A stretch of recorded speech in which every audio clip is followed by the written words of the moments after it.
வணக்கம் மக்களே. உங்களுக்கு நீரிழிவு தொடர்பான பிரச்சனைகள் இருக்கா? ரத்தத்தில் சர்க்கரையின் அளவு அதிகரித்து காணப்படுது அப்படின்னா வாரத்தில் 7 நாட்கள் இந்த 7 கீரையை ஒரே ஒரு கைப்பிடி அளவு நீங்கள் சாப்பிட்டு பாருங்க. உங்களுடைய ரத்தத்தில் சர்க்கரையின் அளவு கிடுகிடுன்னு குறைய ஆரம்பிக்கும். இதுக்கான காரணம் என்ன அப்படின்னா, கீரைகளில் ஏராளமான ஊட்டச்சத்துக்கள் இருக்கு. அதே போல பார்த்தீங்கன்னா கீரைகளில் நார் சத்துக்களினுடைய அளவும் மிக மிக அதிகம். நீங்கள் மற்ற உணவுகளை கிலோ கணக்கில் எடுத்துக்கொண்டாலுமே மிக சொற்ப அளவில் தான் நார் சத்துக்கள் உங்களுக்கு கிடைக்கும். ஆனால் 50 கிராம் கீரையிலிருந்து மட்டுமே 30 கிராம் அளவுக்கு நார் சத்துக்களை நீங்கள் பெற முடியும். அதே போல எல்லா வகையான கீரைகளிலுமே ஆன்டி ஆக்சிடென்ட்கள் மிக அதிகமாக இருக்கிறதால இது நமக்கு நீரிழிவையும் கண்ட்ரோல் பண்ணிடும். நீரிழிவால் ஏற்படக்கூடிய பக்க விளைவுகளையும் சரி பண்ணிட்டு நம்முடைய ஜீரண மண்டலம், பித்தப்பை, கணையம், கல்லீரல், சிறுநீரகம் ஆகியவற்றோட எல்லாவற்றினுடைய செயல்திறன்களையுமே அதிகரிக்க செய்வதோடு பாதிப்புகள் இன்றி நம்மளை ஆரோக்கியமாக வைக்கிறதுக்கு ஹெல்ப் பண்ணும். ஸோ அந்த வகையில் என்னென்ன நாட்களில் என்னென்ன கீரைகள் எடுத்துக்கணும் தெளிவாக பார்ப்போவாங்க. அதை பற்றி பார்க்குறதுக்கு முன்னாடி இந்த வீடியோவுக்கு மட்டும் ஒரு லைக் கொடுத்துட்டு இந்த தகவலை உங்களுக்கு தெரிஞ்சவங்களுக்கும் ஷேர் பண்ணிவிடுங்க. ஏன்னா இது அவங்களுக்கும் பயனுள்ளதாக இருக்கக்கூடிய ஒரு ஆரோக்கியமான பதிவு தான். இது போன்ற அப்டேட்ஸ்கள் நீங்கள் தொடர்ந்து பார்க்குறதுக்கு நம்மளுடைய ஹெல்த் நியூஸ் தமிழ் சேனலை மறக்காமல் சப்ஸ்கிரைப் பண்ணி வச்சுக்கோங்க. பக்கத்தில் இருக்கக்கூடிய பெல் பட்டனையும் கிளிக் பண்ணி ஆல் அப்படின்ற ஆப்ஷனையும் செட் பண்ணி வச்சுக்கிட்டீங்க அப்படின்னா நாங்கள் போடக்கூடிய எல்லா அப்டேட்ஸும் உங்களுக்கு நோட்டிஃபிகேஷன் அடிக்கடி வந்து சேரும். சரிவாங்க மக்களே, இப்போ வீடியோக்குள்ளே போயிடலாம். 7 நாட்கள் 7 கீரை வகைகள் எடுத்துக்கொள்ளணும் இல்லையா? அதில் நீங்கள் முதல் நாட்கள் வந்து முருங்கைக்கீரையிலேருந்து ஆரம்பிக்கலாம். ஸோ முதல் நாள் வந்து நமக்கு மிக எளிதாக கிடைக்கக்கூடிய முருங்கைக்கீரையை எடுத்துக்கொள்ளலாம். முருங்கைக்கீரையில் ஆன்டி ஃபங்கல் பண்புகள் மிக அதிகங்க. முருங்கைக்கீரையில் இருக்கக்கூடிய குவர்சடின் அப்படின்ற அந்த பண்பு ரத்தத்தில் இருக்கக்கூடிய அதிகப்படியான குளுக்கோஸை கட்டுக்குள்ள கொண்டு வருவதற்கு உதவிகரமாக இருக்கக்கூடிய முக்கியமான ஆன்டி ஆக்சிடென்ட் ஆகும். இந்த குவர்சடின் பண்பு அதுக்கு தான் ஹெல்ப் பண்ணுது. அதோட முருங்கைக்கீரையில் வந்து குளோரோஜெனிக் அமிலம் வந்து அதிகமாக இருக்குங்க. ஸோ இது வந்து இன்சுலினுடைய உற்பத்தி அதிகரிக்கிறதுக்கும் அதிகரித்து ரத்தத்தில் இருக்கக்கூடிய சர்க்கரையினுடைய அளவை கட்டுப்படுத்துறதுக்குமே ஹெல்ப் பண்ணும். ஸோ அந்த இன்சுலின் சென்சிட்டிவிட்டி திறன், இன்சுலின் உணர்திறனை மேம்படுத்தி அதிகரித்திருக்கக்கூடிய சர்க்கரையினுடைய அளவை கட்டுப்படுத்தி நாளடைவில் அந்த சுகர் ப்ராப்ளத்திலிருந்து விடுபட வைக்கிறதுக்கெல்லாமே முருங்கைக்கீரை எடுத்துக்கொள்ளலாம். அகத்திக்கீரையை நீரிழிவு வியாதிகள் இருக்கக்கூடிய நபர்கள் எடுத்துக்கொள்ளலாம். 2வது நாள் அகத்திக்கீரையை நம்ம சாப்பிட வேண்டும். அகத்திக்கீரை நம்முடைய உடல்ல பித்தத்தினுடைய அளவை சமன்படுத்துறதுக்கு உதவிகரமாக இருக்கும். அதோடு நம்முடைய ஜீரண மண்டலத்தை பலப்படுத்தி உணவுகள் எளிதில் ஜீரணமாகிறதுக்கும் உதவி செய்யும். வாரத்திற்கு ஒரு முறையாவது அகத்திக்கீரையை நம்ம சாப்பிட்டு வந்தோம் அப்படின்னா உடல் உஷ்ணம் நமக்கு வந்து குறைக்கப்பட்டு நீரிழிவால் ஏற்படக்கூடிய கண் சம்பந்தப்பட்ட பிரச்சனைகள் மற்றும் கண் சூடு ஆகியவை குறைந்து கண்கள் வந்து நமக்கு வந்து குளிர்ச்சி பெற ஆரம்பிக்கும். ஏன்னா இப்போ நீரிழிவு தொடர்பான பிரச்சனைகள் அதிகப்படுத்தப்படும் போது பிளட்ல சுகரோட அளவு இன்க்ரீஸ் ஆச்சுன்னா கண் பார்வை கோளாறுகள் கூட ஏற்படும். ஸோ அதெல்லாம் சரி பண்ணிக்கிறதுக்கெல்லாமே இந்த கீரைகள் வந்து நமக்கு உதவிகரமாக இருக்கும். பொதுவாக நீரிழிவு பிரச்சனை இருக்கிறவங்களுக்கெல்லாம் வந்து பார்த்தீங்கன்னா பல் மற்றும் எலும்புகள் தொடர்பான பிரச்சனைகளுமே அடிக்கடி உண்டாகும். ஸோ இதெல்லாமே நம்ம அகத்திக்கீரையில் இருக்கக்கூடிய கால்சியம் சத்தின் மூலமாக கட்டுக்குள்ள கொண்டு வருவதற்கு நம்மளால முடியும். அதனால வாரத்தில் ஒரு நாள் அகத்திக்கீரையை நீங்கள் உங்களுடைய உணவுகளை சேர்த்துக் கொள்வதை கட்டாயமாக்கிக் கொள்ளுங்க. கரிசலாங்கண்ணி கீரையை நீரிழிவு வியாதிகள் இருக்கக்கூடிய நபர்கள் எடுத்துக்கொண்டாங்க அப்படின்னா அந்த பிரச்சனைகள் வந்து விடுபட்டலாம். 3வது நாள் கரிசலாங்கண்ணி கீரையை உணவுகளை சேர்த்துக்கொள்ளலாம். இப்போ பொதுவாக நாம் கரிசலாங்கண்ணி கீரையை அதிகமாக உணவுகளை சேர்த்துக்கொள்வது கிடையாது. ஏன்னா அதனுடைய மகத்துவம் குறித்து பல பேருக்கு வந்து மருத்துவமனைகள் குறித்து தெரியவே தெரியாது.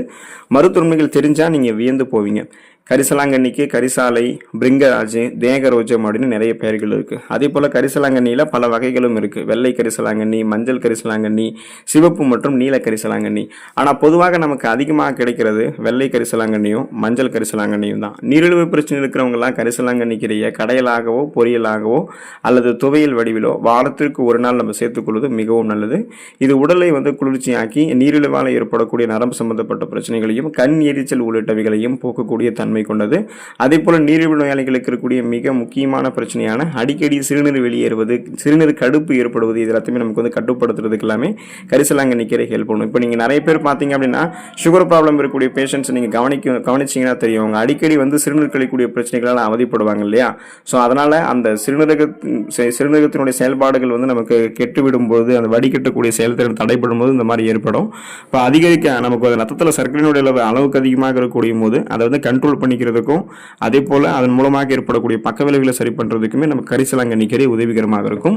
பருப்பு கீரையை நீரிழிவு வியாதிகள் இருக்கக்கூடிய நபர்கள் எடுத்துக்கிட்டாங்க அப்படின்னா அந்த பிரச்சனைகள் வந்து விடுபடலாம்.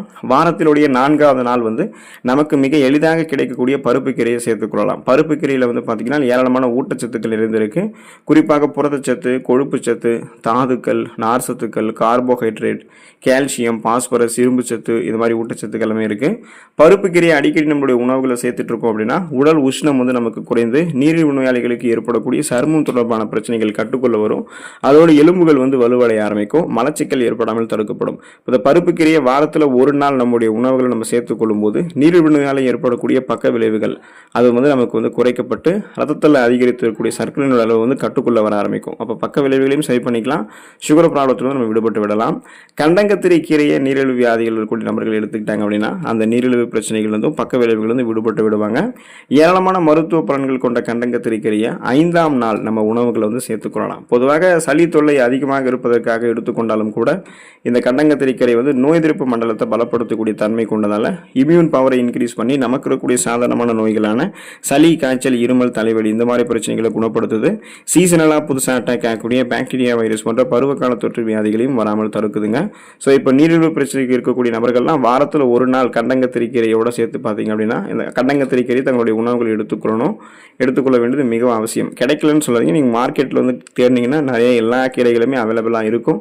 கண்டங்கத்திரி கீரை இந்த ஸ்க்ரீனில் தெரியுது பார்த்தீங்களா, இந்த இமேஜ் இதுதான் கண்டங்கத்திரி கீரை. இந்த கண்டங்கத்திரி கீரையை எடுத்துக்கொண்டு நீரிழிவு பிரச்சனைகள் வந்து விடுபட்டு விடலாம். இந்த நீரிழிவுக்கான பக்க விளைவுகள் வந்து நீங்கள் விடுபட்டு விடலாம். வெந்தயக்கீரை நீரிழிவு வியாதிகள் இருக்கக்கூடிய நபர்கள் எடுத்துக்கிட்டாங்கன்னா அந்த பிரச்சனைகள் வந்து விடுபட்டு விடலாம். இப்போ வெந்தயக்கீரை வந்து ஏராளமான மருத்துவ நன்மைகளை கொண்டது. அது வந்து நீரிழிவு மட்டும்தான் சரி பண்ணுறதுக்கு உதவிகரமாக இருக்கும் அப்படின்னு நம்ம சொல்ல முடியாது.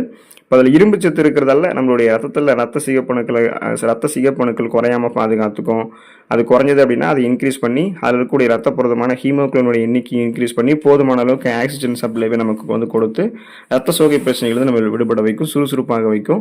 அதனால தான் ரத்த சோகை நோயை குணப்படுத்தி மீண்டும் வராமல் தடுக்கிறதுக்கு எல்லாமே வெந்தயக்கீரையை நம்மளுடைய உணவுகள் வந்து எடுத்துக்கொள்ளலாம். இது வந்து நோய் எதிர்ப்பு மண்டலத்தையும் வலுவாக வைக்கிறதால எந்த நோயுமே நமக்கு அட்டாக் ஆக விடாது.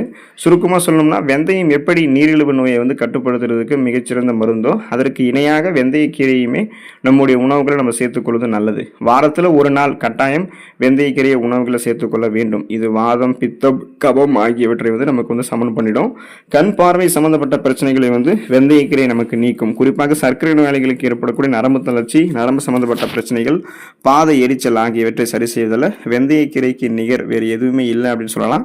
சனிக்கிழமையில பொதுவாக எல்லோருக்குமே எண்ணெய் தேய்த்து குளிக்கக்கூடிய பழக்கம் இருக்கிறதால அன்றைக்கு அதோடு வெந்தயக்கீரை நீங்கள் சேர்த்துக்கொள்வது மிகவும் உங்களுக்கு வந்து நல்லதுங்க.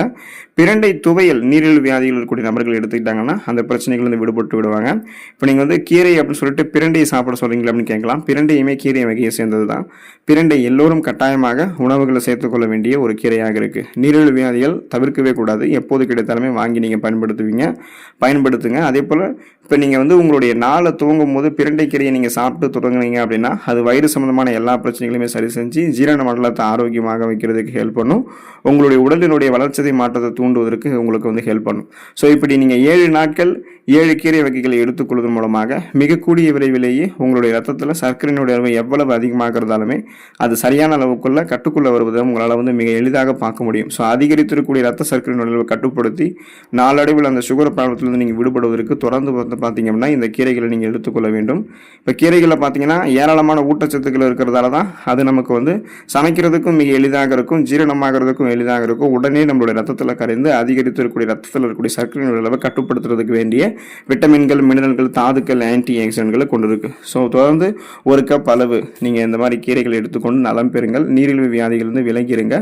அடுத்த ஆரோக்கியமான பதிவில் மறக்காமல் சந்திப்போம். நன்றி மக்களே.